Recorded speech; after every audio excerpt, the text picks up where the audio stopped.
Bom, pessoal, agora a gente vai falar sobre a classe dos pronomes. Os pronomes, eles são chamados de pronomes justamente por conta de terem a função de acompanhar ou de substituir um nome, né? Um substantivo, no caso. Aqui a gente já viu, eu coloquei aquele mesmo esquema que eu coloquei lá no início do ano. Então, a gente tem os substantivos como núcleo, né? E ao redor desse núcleo estão rondando as outras classes que a gente chama de classes satélites, que são as classes com as quais os substantivos fazem relação. Então, o artigo a gente já viu, o adjetivo, os numerais, e agora a gente está vendo os pronomes, tá?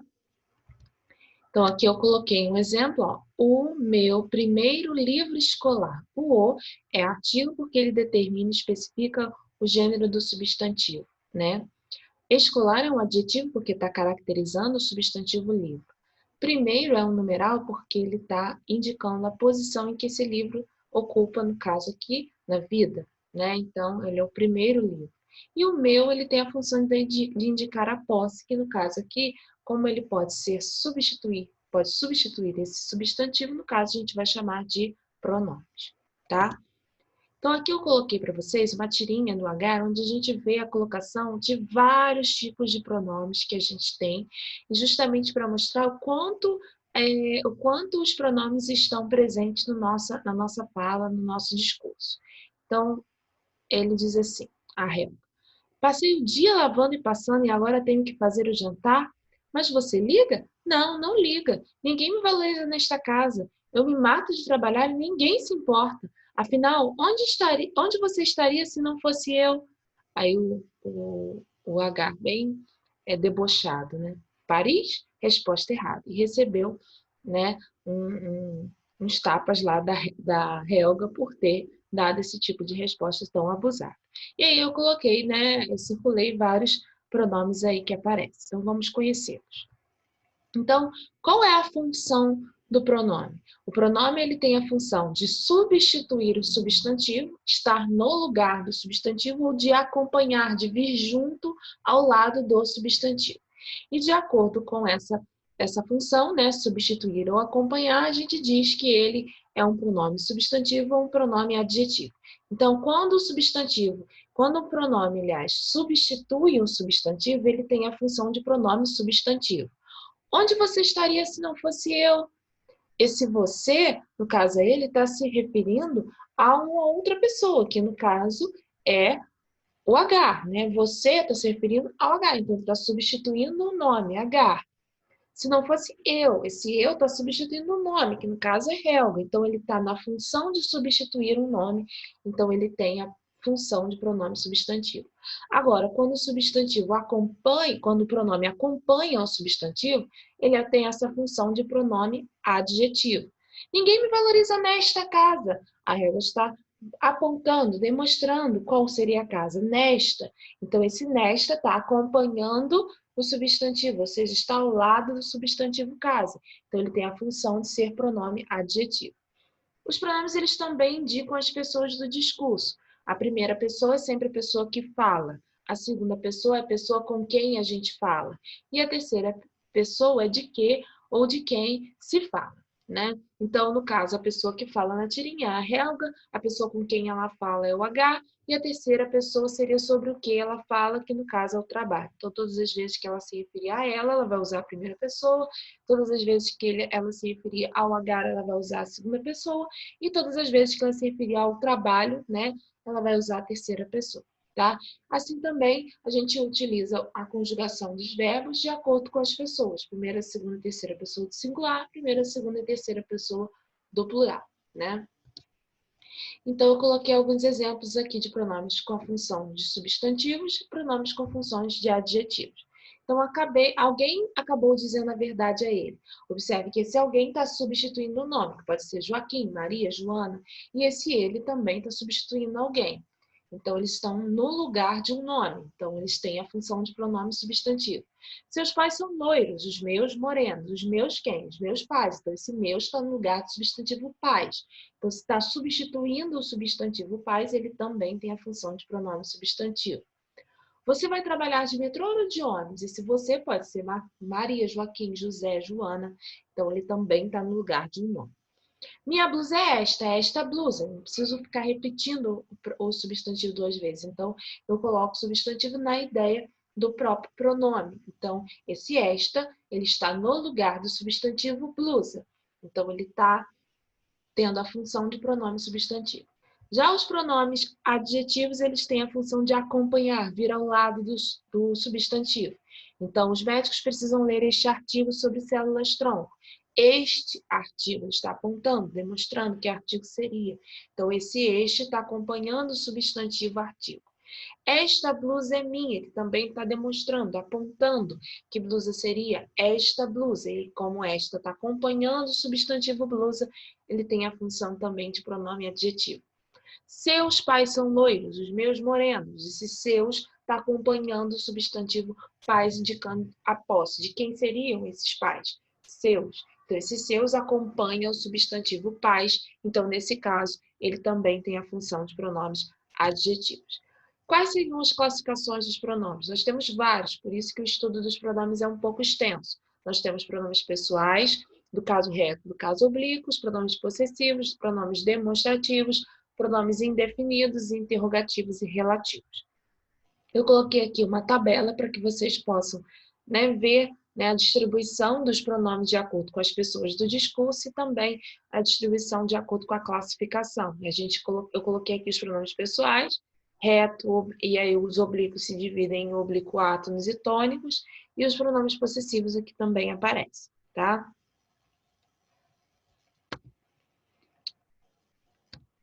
Os pronomes pessoais, eles são divididos em pronomes pessoais do caso reto ou pronomes pessoais do caso oblíquo. O que diferencia o reto do oblíquo?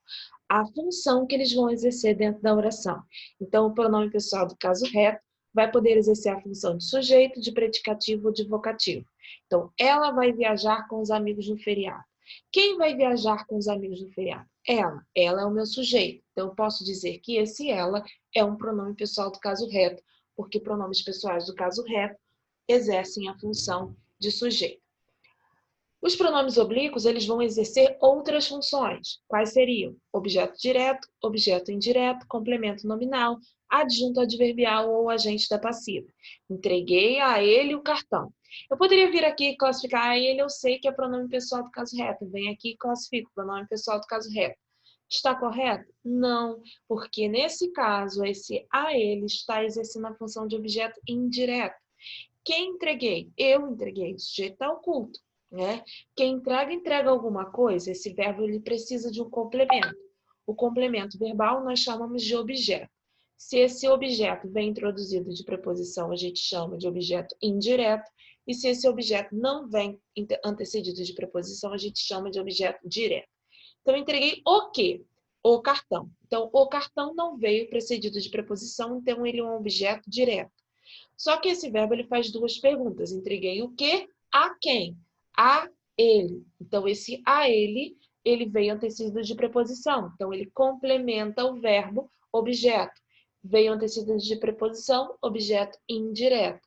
Então, se ele exerce a função de objeto indireto, eu não posso dizer que esse ele é um pronome pessoal do caso reto. Ele está aqui na função de pronome pessoal do caso oblíquo. Então, eu coloquei uma observação. Ele, ela, nós e vós vão ser oblíquos quando eles funcionarem como complementos de verbos e vierem antecedidos de preposição.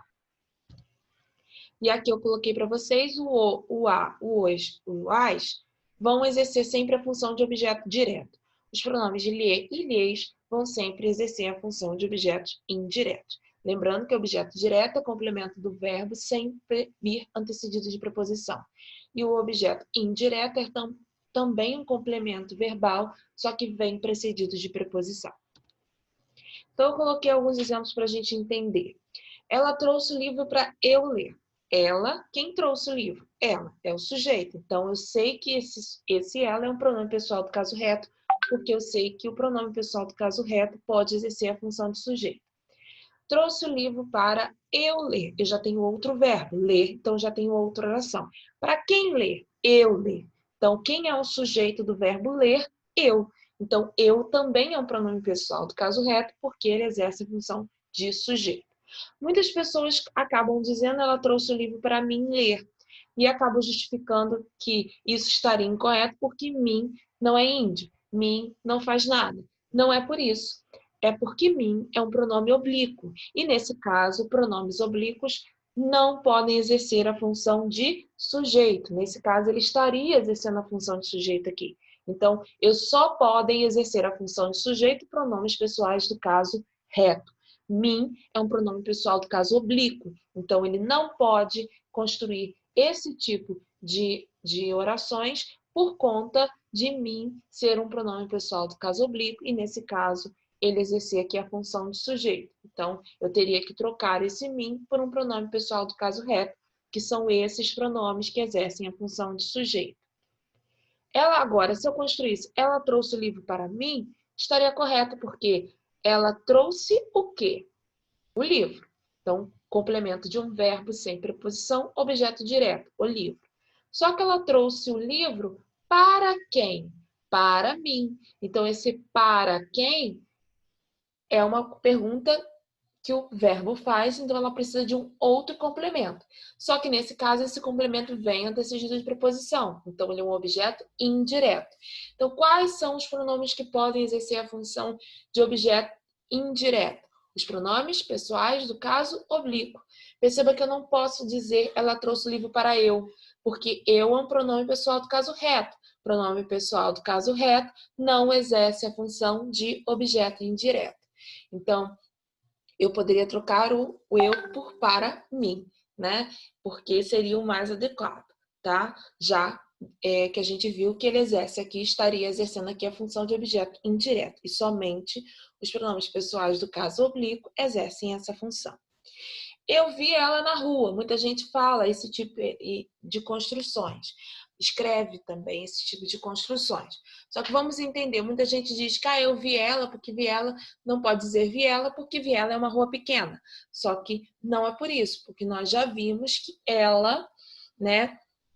No caso aqui, eu vi ela na rua. Eu a vi, porque nesse caso ela está exercendo a função de um objeto direto. E esse ela não é um pronome oblíquo, lembra? Pronome ele ou ela vai ser pronome oblíquo se vier antecedido de preposição. Nesse caso, ele não veio antecedido de preposição. Seria aqui um pronome pessoal do caso reto. Como pronomes pessoais do caso reto não podem exercer a função de objetos diretos, eu tenho que trocar esse objeto por esse ela, né, por um pronome oblíquo, que no caso é o a. Eu a vi. A gente viu lá que o a, o os e o as podem exercer a função de objeto direto. Há uma diferença entre os oblíquos tônicos e os oblíquos átonos. Eu coloquei aqui uma forma para vocês sempre saberem um macetezinho. Oblíquo tônico, eu sublinhei esse T aí de tônico para vocês observarem que tem preposição. Então, os oblíquos tônicos sempre virão antecedidos de preposição. Já os oblíquos átonos, eu sublinhei o A também para vocês lembrarem que A vem de ausência de preposição. Então, os oblíquos tônicos sempre virão antecedidos de preposição. E os oblíquos átonos não virão antecedidos de preposição. Então, a gente sabe usar, sabe quando usar o tônico ou o átono, quando a gente observar se vai vir ou não antecedidos de preposição, tá? Então, vamos lá. As ordens foram dadas a mim e a ti. Eu tenho que usar um oblíquo tônico, porque observem que as ordens foram dadas a quem? Então, eu tenho um complemento aí que vem antecedido de preposição. Esse a é a preposição. Então, eu vou usar um pronome oblíquo tônico, né? Eu sei que eu tenho que usar um pronome oblíquo porque é o pronome oblíquo que exerce a função de objeto indireto. E sei que eu tenho que usar o tônico e não o átono porque é o tônico que vem antecedido de preposição. Já na oração seguinte, preciso te ver e explicar-lhe tudo. Observe que preciso te ver, né? Observe que eu usei um pronome oblíquo átono, porque a gente aqui, ele não vai vir antecedido de preposição. Preciso ver quem? Ver você. Então, observem que eu vou trocar esse pronome de tratamento você por um pronome oblíquo, né? Só que ele tem que ser um pronome oblíquo átono, tá? Eles aqui, o T está exercendo né, a função de objeto direto e o lhe, objeto indireto, tá bom? Os pronomes reflexivos são os pronomes pessoais oblíquos átonos que se referem ao sujeito da oração. Então, é o pronome que vai se referir ao sujeito. Ela se levantou. Esse se está se referindo ao próprio sujeito da oração. Eu me machuquei. Esse pronome reflexivo está se referindo ao próprio sujeito da oração. Se ele não se referir ao sujeito, o pronome oblíquo não vai ser reflexivo, ok, pessoal? Eu te acompanhei até o ponto. Esse te não é um pronome reflexivo, porque ele não está se referindo ao sujeito da oração. O sujeito é eu. Eu acompanhei uma outra pessoa, uma segunda pessoa, né? E no caso aí, ele é um pronome oblíquo átono e não um pronome reflexivo, tá bom? Há uma regrinha para as mudanças dos pronomes oblíquos. De o, a, os, as mudaria para lo, lá, los, las, quando as formas verbais são terminadas em R, S e Z.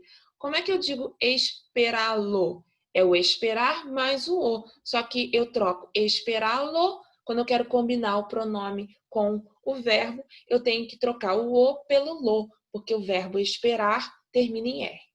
E fez, fê-lá, porque eu troquei o a, pronome oblíquo a, pelo lá, porque tem a forma verbal, quando eu combinei, essa forma terminou em Z, tá? Quando que eu mudo a forma, o pronome oblíquo de o, a, os, as para no, na, nos, nas? Quando eu quiser combinar esses pronomes com formas verbais terminadas em m, ão e on. Então, reencontraram as, encontraram elas. Então, como eu não posso usar o elas, eu troco para o pronome oblíquo átono, o as. Só que quando eu combino, eu vejo que a forma verbal termina em M, então não vai ficar lá, vai ficar na. Como é um plural, nas. Dão-nos, eu troquei por dão mais os. Então, quando eu combinei o pronome oblíquo os com a forma verbal dão, que termina em ão, virou dão-nos. A gente vai observar que os pronomes devem concordar sempre em número e pessoa com os verbos, né? Porque, como eu falei no início, os verbos eles vão ser conjugados de acordo com as pessoas do discurso. Os pronomes de tratamento são aqueles que vão se referir de maneira cerimoniosa a alguma autoridade, né? Então, eu tenho alguns aqui, né? O você, a gente acha que é um pronome pessoal, mas porque a gente usa muito você no lugar do tu, mas o você ele é um pronome de tratamento. Na próxima aula, a gente vai falar sobre a classificação dos outros pronomes, ok?